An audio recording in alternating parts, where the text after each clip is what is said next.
I always say to people that the thing about Crowded House was that they were not so much a band you admired as a band you wanted to run away and join. You know, you felt about them like small children used to feel about the circus, that was an alternative life. You could go away and you could actually somehow find a part in this wonderful family of people who appeared to be having the best time anybody could ever have in the world. So that was what drew me to them.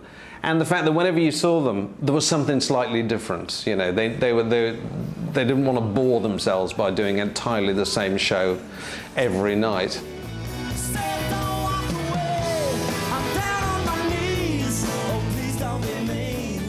I don't think everyone was completely shocked the band had broken up. In a way, they've been softened up for it a little bit by the fact that Paul had left the band. But I think that there was also this deep-seated belief that somehow Crowded House would continue more or less forever. And for a lot of people, it was really hard to come to terms with the idea that this was it, they were calling it quits. Neil walked in, they were there doing some stuff, and we said hello and had a chat.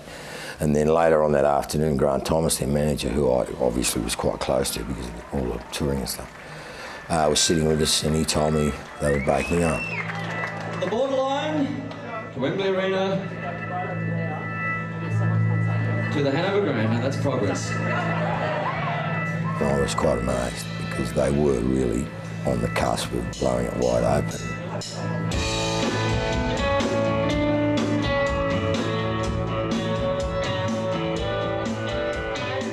It was kind of odd that we were doing this huge show for fans, and instantly we go into the mode of, all right, we have to do a press release. We were supposed to announce it on stage at the gig in London that we played, but I kind of couldn't find a way to say it really in the midst of a performance. And Neil came out on stage and I thought, here it comes, you know, we've got the people who love the band the most in the room, the fans.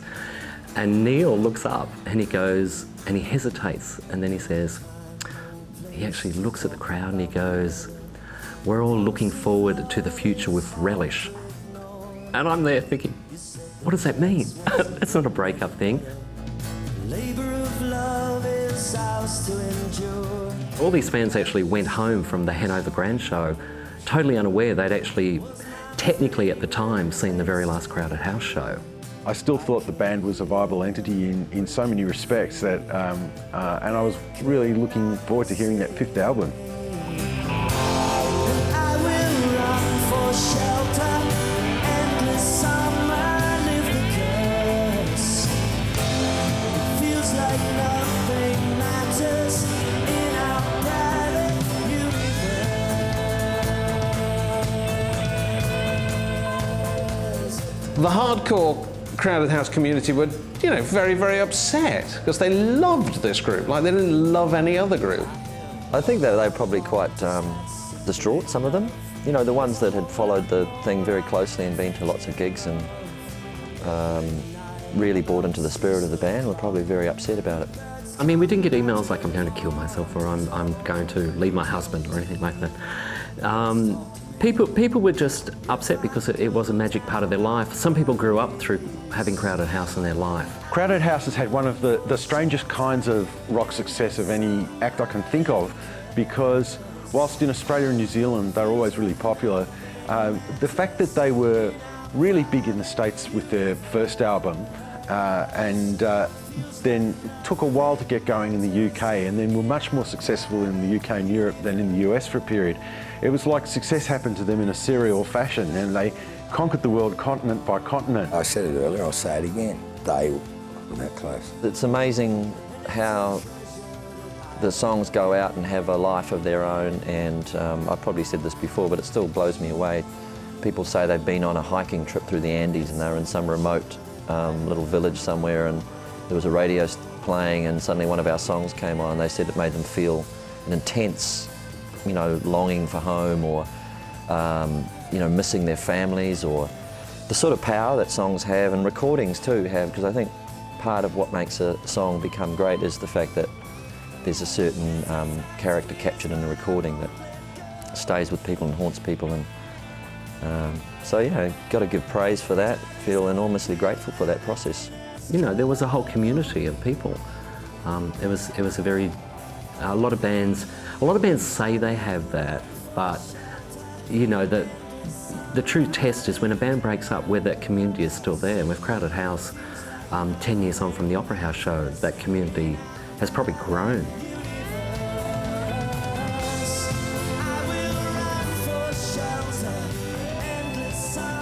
Grant Thomas had carried the flame for this concert for a long time, and you know, had it in his head as a Sydney sider really that it would be an amazing event to put something on the steps of the Opera House, and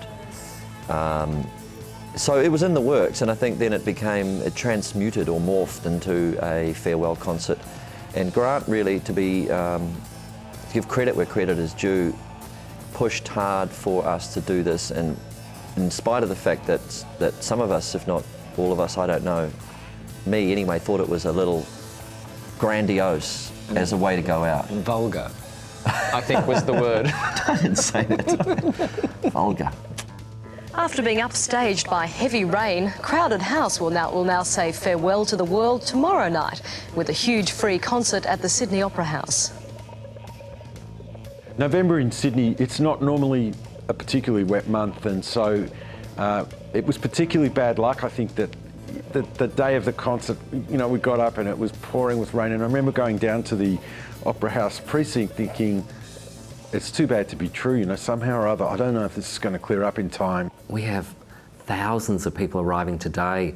People are flying in and they have to go to work tomorrow. They have these Qantas tickets they can't get extra flights with and stuff. I wasn't too happy about it this morning, but I actually heard it on 10 News earlier that they might be out tonight, so I changed my plane reservations. I'm going back on Tuesday now. This song was, of course, written about Sydney. 4 seasons in 1 weekend. 4 seasons. Well, the weather had closed in. I think it was becoming fine the next morning. We rescheduled anyway from the Saturday night, where we did our very memorable sound check for probably a good 5,000 people. We had no choice, I'm afraid. They shut us down last night and they couldn't get the stage ready in time, so tomorrow it is. But anyway, this is a little, what do you call this, Paul? What do you call this? I would call this a humble gathering between humans. This is what makes Crowded House remarkable, is that they didn't say, okay, we're just going to do 3 songs and that's enough to get, you know, the monitors sorted out and then we're going to go back to the hotel. They did a whole show, pretty much. So you got a great show on the Saturday with a fair bit of elbow room, and then on Sunday you got...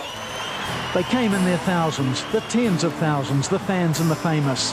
After 10 years on the road, Crowded House will definitely be demolished. No changing your mind now, this is it. The last one. The rest of the band want to stay together. Oh, no they don't. Paul doesn't, he wants to go home and garden. What are you going to do when you go back home? I'll make some music, be with my family. And standing on the stage watching those kids pour in was unbelievable. And, you know, during the day we found out that you couldn't get within 20 city blocks of the Opera House. We stopped the city.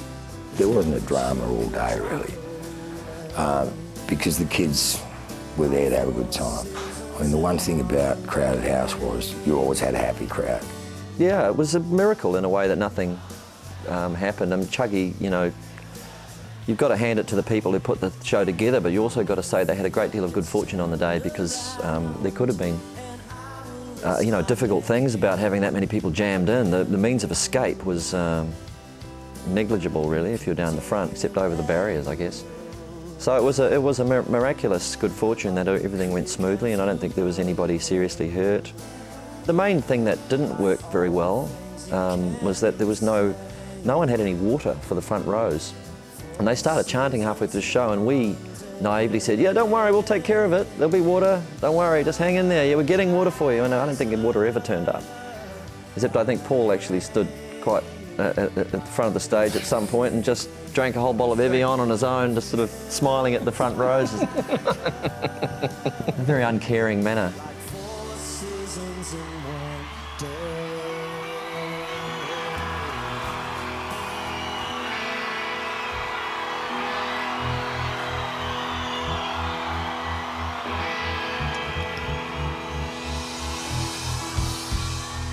She came all the way from America. Well, what a picture, you know, what a scene. It was like I was taking mental snapshots the whole night and trying to lodge them deep in my memory so I'd actually remember how it felt to be in that moment. But it's an abstract thing. It was probably different for everybody. I think Paul was the most obviously moved by the occasion in terms of, revealing his innermost sadness, I suppose. But you can see glimpses on all of our faces watching the way we handled it. I think I kind of tried to put on a brave face. That was my particular way of doing it. I felt that we'd been out of Australia for a long time, so it kind of felt like a great moment to kind of show how good we could be, ironically being our last gig ever, which I thought was particularly ironic at the time. This was the biggest gig we were ever going to do in Australia, being our last one.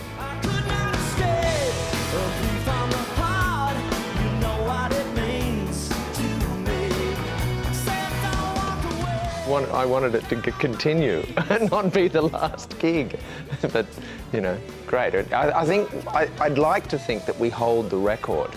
I know that the Seekers had the biggest record for an outdoor crowd or a crowd collection in 1965 or 6, I think it was, at the Myer Music Bowl, and I think we might have actually touched on, outshining that. It was actually really quite a full stop on the whole thing, which I really felt the following day. I sort of felt, in a way, kind of liberated, because it was a great punctuation for knowing that you were actually popular in your home country. And that was really important I know how important that was for Paul, because he used to think that we neglected Australia a lot. That's just because he wanted to stay home. Well, in a way, he had a problem leaving map 31 of the Melbourne Street Directory.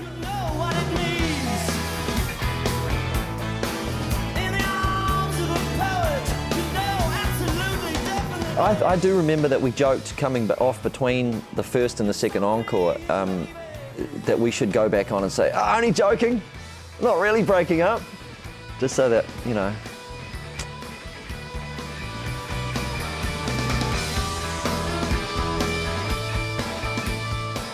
I really felt on the following morning. I remember going out for breakfast and feeling quite resolved about our popularity in Australia, which meant a lot to me.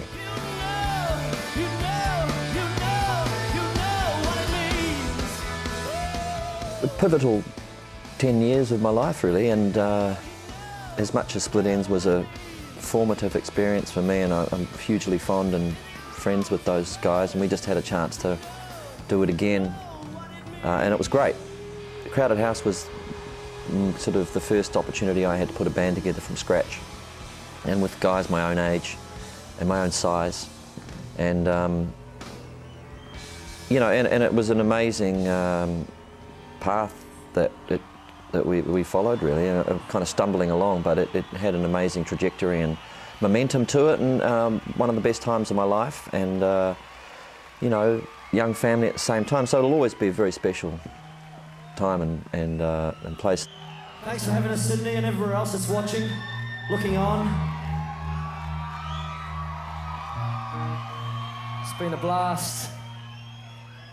As much as there's a certain sadness to the thought that we can never really do it again properly, in due respect and deference to our the lineup that's on the DVD, there's something great about the fact that we went out and with such a great ritual as well, and we can't do it again. It's full respect in a way to the notion of what it is to be a band and the personalities that make it up. And there was various ideas about us we could have gone on, and bands do, and they replace members and all that, but on the one hand we were very respectful to the notion of the character of the band. Our final statement was a good one. In fact, we broke up better than anything else we ever did, really. Hey now, don't dream it's over. Hey now, when the world comes in, well, they come, build a wall between us. We know they won't win.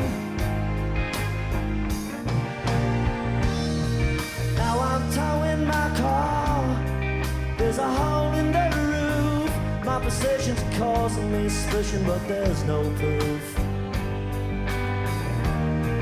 In the paper today, tales of war in every ways, that you turn right over to the TV. We've done an interim tally of money raised, and so far the hospital has raised about $250,000.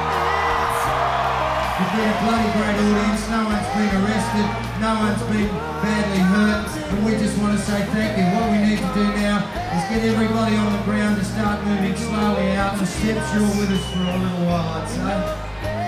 There's only the one way out.